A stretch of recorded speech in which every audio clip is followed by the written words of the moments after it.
ನಮ್ಮ ಸಿನೆರಮಾ ಪಿಕ್ಚರ್ಸ್ ವಾಹಿನಿಯ ವೀಕ್ಷಕ ಬಂಧುಗಳಿಗೆ ನಮಸ್ಕಾರ. ನಮ್ಮ ವಾಹಿನಿಯ ಜನಪ್ರಿಯ ಕಾರ್ಯಕ್ರಮವಾದ ಸಾಹಸ ಸಿಂಹ ಸವೆಸಿದ ಹಾದಿಯಲ್ಲಿ ಹೊಸದೊಂದು ಸಂಚಿಕೆಗೆ ನಿಮ್ಮನ್ನು ಕರ್ಕೊಂಡು ಹೋಗ್ತಾ ಇದ್ದೀನಿ.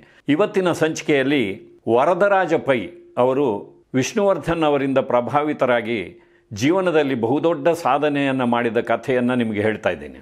ಇವರ ಹೆಸರು ಕೇಳಿದ್ರೇ ಗೊತ್ತಾಗುತ್ತೆ ಇವರು ಕರಾವಳಿ ಪ್ರದೇಶದವರು ಅಂತ.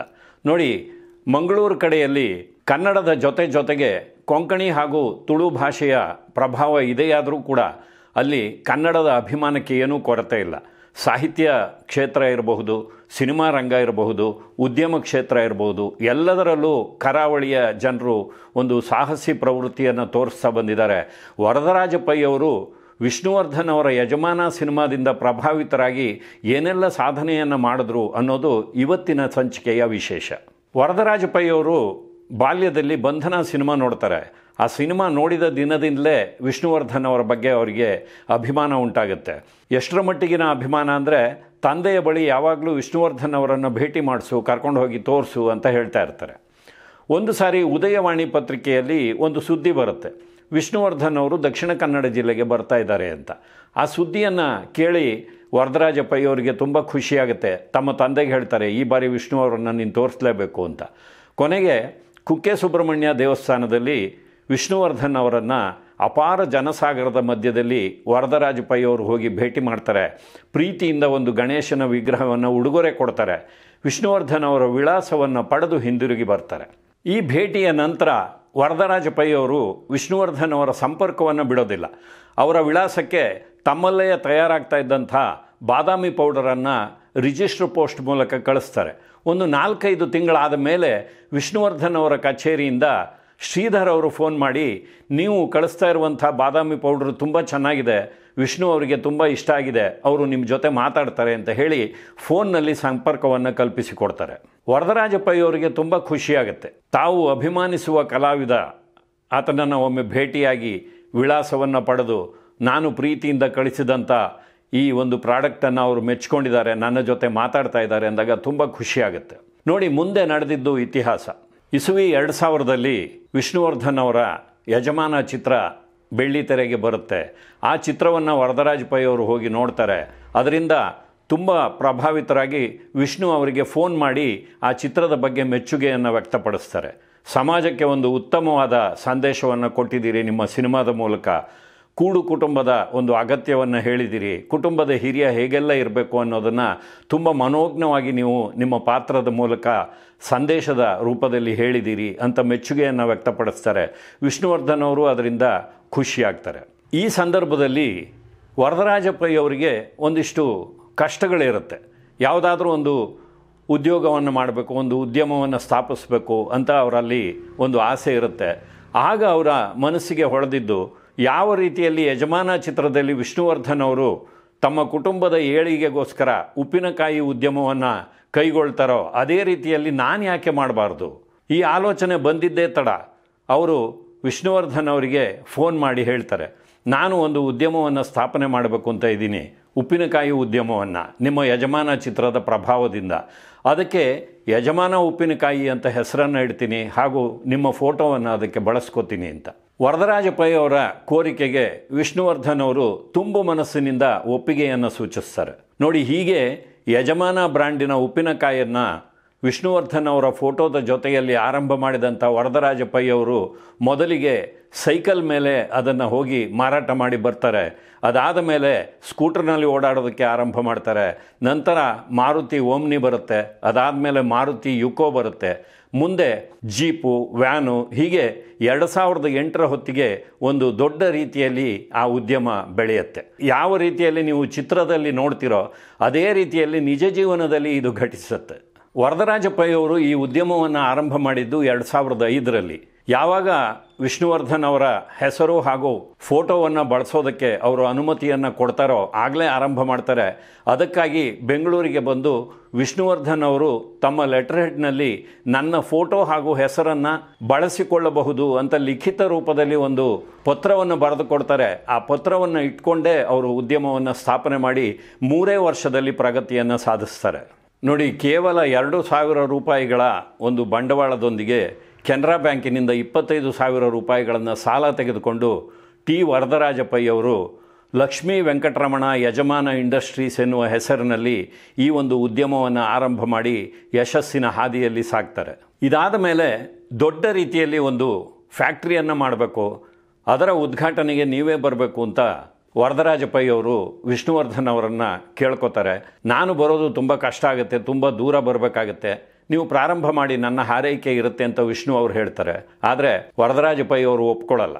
ನೀವು ಬಂದ್ರೇ ನಾನು ಉದ್ಯಮ ಸ್ಥಾಪನೆ ಮಾಡೋದು, ಇಲ್ದಿದ್ರೆ ಮಾಡೋದೇ ಇಲ್ಲ ಅಂತ ಹೇಳ್ತಾರೆ. ನೋಡಿ, ವಿಷ್ಣುವರ್ಧನ್ ಅವರು ಹೇಗೆ ಅಭಿಮಾನಿಗಳಿಗೆ ಈ ರೀತಿಯ ಪ್ರೀತಿಪೂರ್ವಕವಾದ ಒತ್ತಾಯವನ್ನು ಹಾಕ್ತಾರೋ ಅದೇ ರೀತಿಯಲ್ಲಿ ವರದರಾಜ ಪೈ ಅವರು ಒತ್ತಾಯವನ್ನು ಹಾಕ್ತಾರೆ.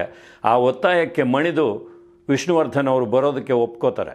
2008ರ ಅಕ್ಷಯ ತೃತೀಯದ ದಿವಸ ಉದ್ಯಮವನ್ನು ಸ್ಥಾಪನೆ ಮಾಡೋದು ಅಂತ ತಾರೀಖನ್ನು ಕೂಡ ನಿಗದಿ ಮಾಡ್ತಾರೆ. ಆದರೆ ಆ ಹೊತ್ತಿಗೆ ವಿಷ್ಣುವರ್ಧನ್ ಅವರ ಆರೋಗ್ಯದಲ್ಲಿ ಸ್ವಲ್ಪ ಏರುಪೇರಾಗಿದ್ದರಿಂದಾಗಿ ಆ ದಿನಾಂಕವನ್ನು ಬಿಟ್ಟು ಆಗಸ್ಟ್ 10ನೇ ತಾರೀಕು ಈ ಉದ್ಯಮದ ಉದ್ಘಾಟನೆಯನ್ನು ಮಾಡ್ತಾರೆ. ಆವತ್ತು ಅಪಾರವಾದ ಮಳೆ ಸುರಿತಾ ಇದ್ದರೂ ಸಹ ವಿಷ್ಣುವರ್ಧನ್ ಅವರು ಬಂದು ತುಂಬು ಮನಸ್ಸಿನಿಂದ ಆ ಉದ್ಯಮವನ್ನು ಉದ್ಘಾಟಿಸಿ ಹೋಗ್ತಾರೆ. ಉದ್ಘಾಟನೆಯ ಸಮಯದಲ್ಲಿ ಒಂದು ಮಾತನ್ನು ಹೇಳ್ತಾರೆ, ನಿಮ್ಮ ಈ ಉದ್ಯಮ ಕರ್ನಾಟಕದಲ್ಲಿ ಮಾತ್ರವಲ್ಲ ವಿದೇಶದಲ್ಲಿ ಕೂಡ ಜನಪ್ರಿಯವಾಗಬೇಕು ಅಂತ. ಅವರ ಭವಿಷ್ಯ ನಿಜವಾಗುತ್ತೆ. ಕೆಲವೇ ದಿನಗಳಲ್ಲಿ ವರದರಾಜ ಪೈ ಅವರ ಯಜಮಾನ ಪಿಕಲ್ಸ್ ಭಾರತವಲ್ಲದೆ ದುಬೈಗೂ ಕೂಡ ಎಕ್ಸ್ಪೋರ್ಟ್ ಆಗುವಂಥ ಒಂದು ಪರಿಸ್ಥಿತಿ ನಿರ್ಮಾಣ ಆಗುತ್ತೆ. ವರದರಾಜ ಪೈ ಅವರು ಇಷ್ಟೆಲ್ಲ ಸಾಹಸವನ್ನು ಮಾಡ್ತಾ ಇದ್ರೂ ಮದುವೆ ಆಗಿರೋದಿಲ್ಲ.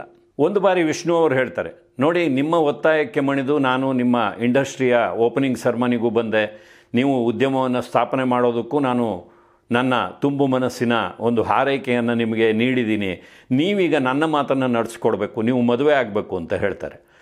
ಕೊನೆಗೆ ವರದರಾಜ ಪೈ ಅವರು ಆಯಿತು ಅಂತ ವಿಷ್ಣು ಅವರ ಒತ್ತಾಯಕ್ಕೆ ಮಣಿದು ಮದುವೆ ಆಗೋದಕ್ಕೆ ಒಪ್ಕೋತಾರೆ.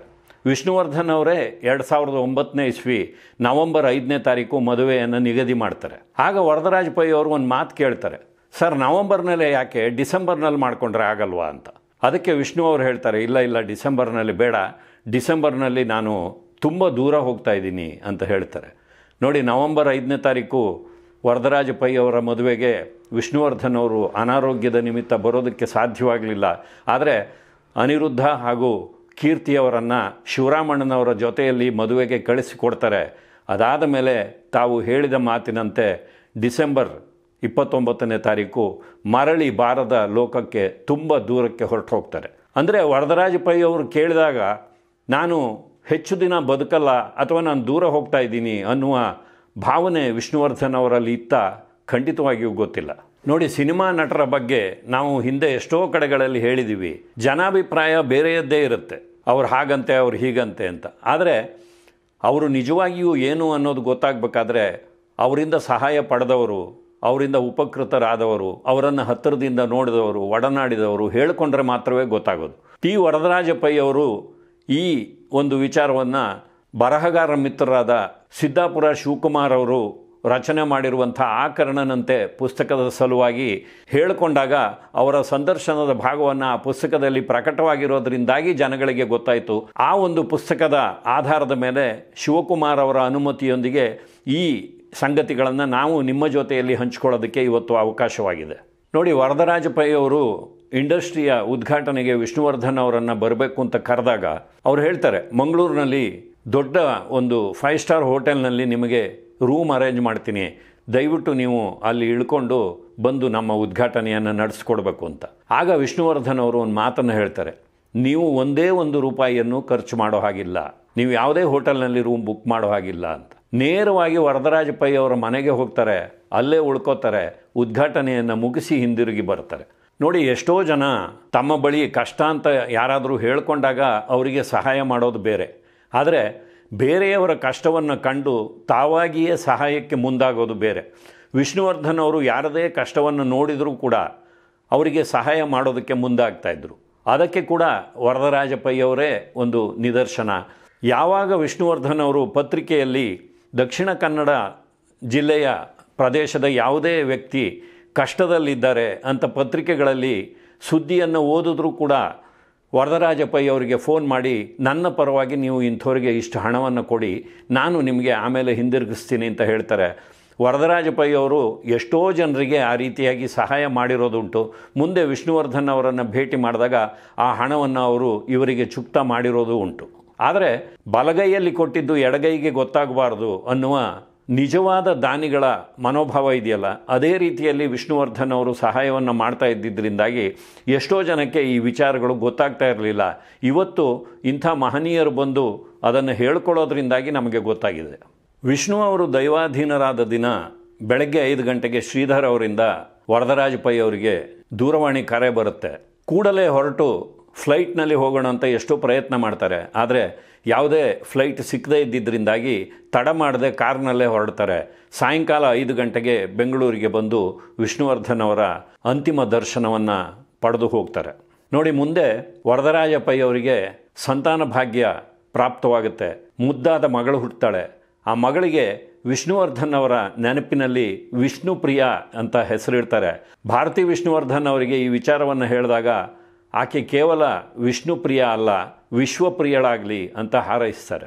ಹೀಗೆ ವಿಷ್ಣುವರ್ಧನ್ ಅವರ ಒಂದು ಸಿನಿಮಾದಿಂದ ಪ್ರಭಾವಿತರಾಗಿ ಅವರ ಅಭಿಮಾನಿಯಾಗಿದ್ದಂಥ ಒಬ್ಬ ವ್ಯಕ್ತಿ ತಮ್ಮ ಬದುಕನ್ನು ಕಟ್ಟಿಕೊಳ್ಳುವುದರ ಜೊತೆಯಲ್ಲಿ ಒಂದು ಉದ್ಯಮವನ್ನು ಸ್ಥಾಪನೆ ಮಾಡ್ತಾರೆ. ಇವತ್ತು ಉಪ್ಪಿನಕಾಯಿಯ ಉದ್ಯಮದ ಜೊತೆಯಲ್ಲಿ ಅವರು ಗೇರು ಬೀಜದ ಉದ್ಯಮವನ್ನು ಇಟ್ಕೊಂಡಿದ್ದಾರೆ, ಅಂದರೆ ಗೋಡಂಬಿಯ ಉದ್ಯಮವನ್ನು. ಒಟ್ಟಾರೆಯಾಗಿ ಸುಮಾರು 500ಕ್ಕೂ ಹೆಚ್ಚು ಜನರಿಗೆ ತಮ್ಮ ಕಾರ್ಖಾನೆಯಲ್ಲಿ ಕೆಲಸವನ್ನು ಕೊಟ್ಟಿದ್ದಾರೆ.